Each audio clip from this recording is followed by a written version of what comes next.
Hello, and in this video I'm gonna do non-canon elemental master tier list because that is the video you wanted me to do. You overvoted this one, so here we go, let's start. First of all, we need to find which contestant qualify for the tier list.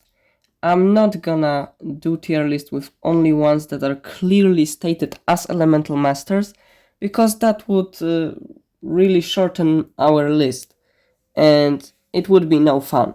So here are the things that needs to be checked out for the contestants to qualify.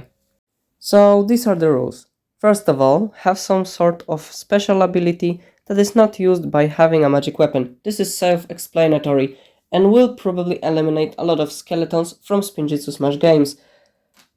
Second of all, not be forgotten by me, I forgot what are the characters that would be affected by this, and be non-canon.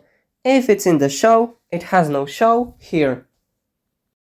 So, first of all, we need to talk about all of characters from Spinjitzu Smash games. Of course, I'm not gonna talk about every single one of skeletons that did not qualify because there were way too much variants for me to just talk of them all. First one that qualified was this guy that turned into a ghost and used his sword to burst flames. He is Master of Spirit. I'm not really good with creating those names, okay? He is Master of Spirit, not Master of Flames, because he's clearly using weapon for this one. Second that did qualify is Ninjago 2011 by shooting those weird explosive green things. I'm gonna call him just Master of Explosion. And you may say, yeah, but he's clearly using weapon for this. He is not qualifying, but hear me out. Knuckle is having the exact same weapon in his hands as Ninjago 2011, but he is not busting this weird ass explosive shit. Instead, he is attacking with those lightning strikes. So, Knuckle and Ninjago 2011 are qualified. Another ones are those spider. The problem with them is they're attacking with the same flame as other skeletons that are having weapons. So I'm not gonna qualify them because their power is not unique in any way. And Knuckle was an exception because we clearly know that he's not using weapon, and those little suckers can have these little daggers everywhere. I'm not trusting them. You shouldn't either. The another contestant is this green skeleton with this scepter, and I'm gonna qualify him because I can equip the same weapon and there is no card in this game that allow the player to use those weird ass spikes. So I'm gonna just qualify him. Another contestant is Spiker, this big, huge spider that hypnotized Pilot, and yeah, he is the master of hypnosis. Another contestant is this snowman that is shooting red snowballs. Really weird, but he has no weapons and he is a clear winner. You have been chosen, no way! As a master of red snowballs, because why not? We have master of bubbles.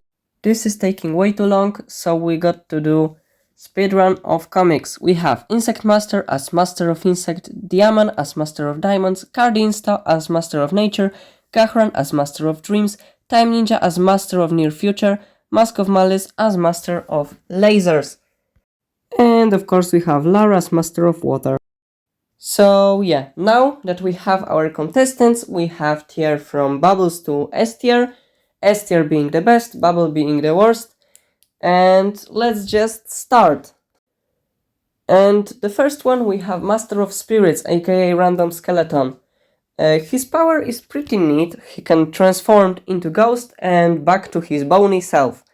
It is really useful for him to just dodge my attacks and annoy me every time. This is pretty powerful guy, but he has really low HP compared to his power. I think B tier is really fair. Second one, we have Knuckle, and I know he is in the canon, but in the canon he was not able to shoot lightning bolts, okay? This is way different Knuckle. You don't remember the canon Knuckle. This is original non-canon Knuckle. But yeah, he is really fast, has 5000 damage, which is a lot for this game. And I think A tier.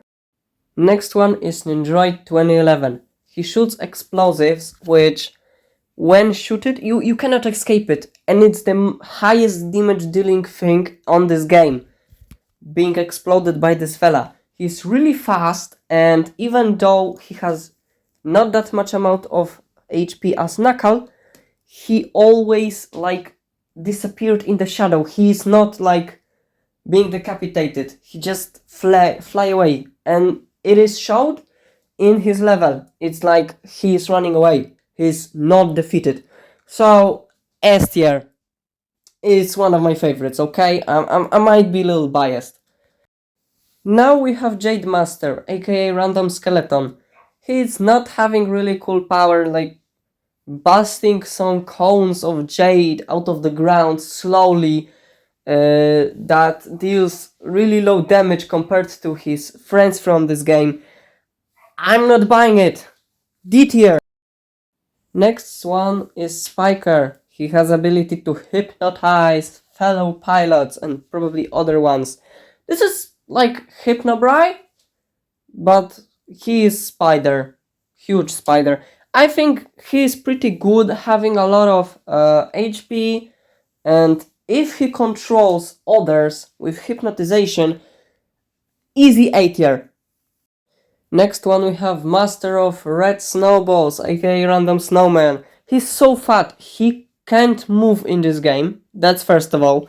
His snowballs are weak as hell, and he looks like just evil snowman. Bubbles tier. Next one is Master of Insect. This is a tricky one because we are not even seeing him in these comics. He is a sneaky one. He sneaks up on Wu, attacks him with insects that are so powerful that Wu needs to run away from them instead of attacking those insects. Bro, I think Insect Master is just sneaky like that. This is like quick assassination of Wu attempt. Easy S tier for me. Cool power, better than Wu. What more can I say? Diamond. And this is the hardest one to judge. The only thing we know about him that his name is Diamond, he has the power of shooting diamonds, and Wu defeated him. I mean, we have this information that the villains that were imprisoned in the tower was worst of the worst, but what does this really mean?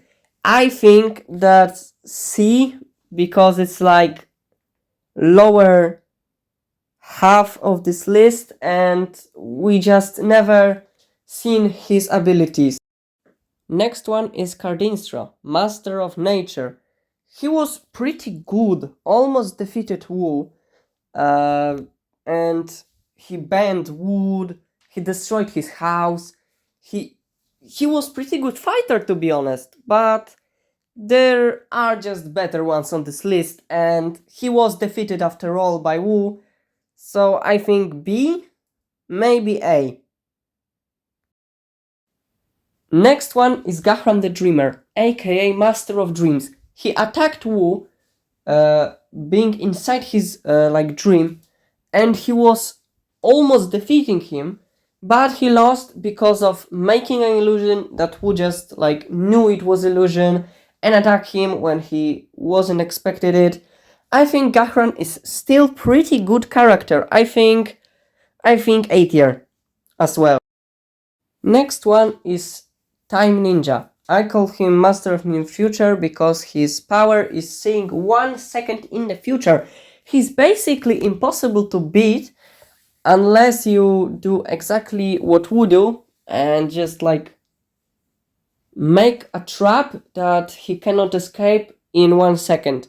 He's still pretty good. I think B tier, just because his fight with Wu wasn't as intense as others. And next one is Mask of Malice, and I called it It. I think it's It because it's a mask. It shot lasers out of his eyes to Wu, I mean, their fight was the exact same as Time Ninja, not intense enough, but I still like it. I think B tier as well. And the last one is Lar, the Master of Water. In my opinion, he wasn't the best, he wasn't the worst, he was just mid. Not really someone that I would remember as pretty good elemental master. He was just there to be the villain that Kai win against. I mean, C tier.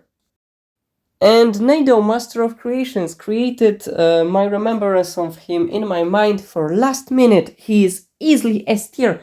I mean, he can create everything that he is thinking of. He can create an entry of him in my list. No way! So yeah, this is the end of the video. Make sure to let me know what do you think about it. And I'm really thankful for all my new subscribers and old ones. 42 new subscribers in less than a month is crazy. Thank you very much.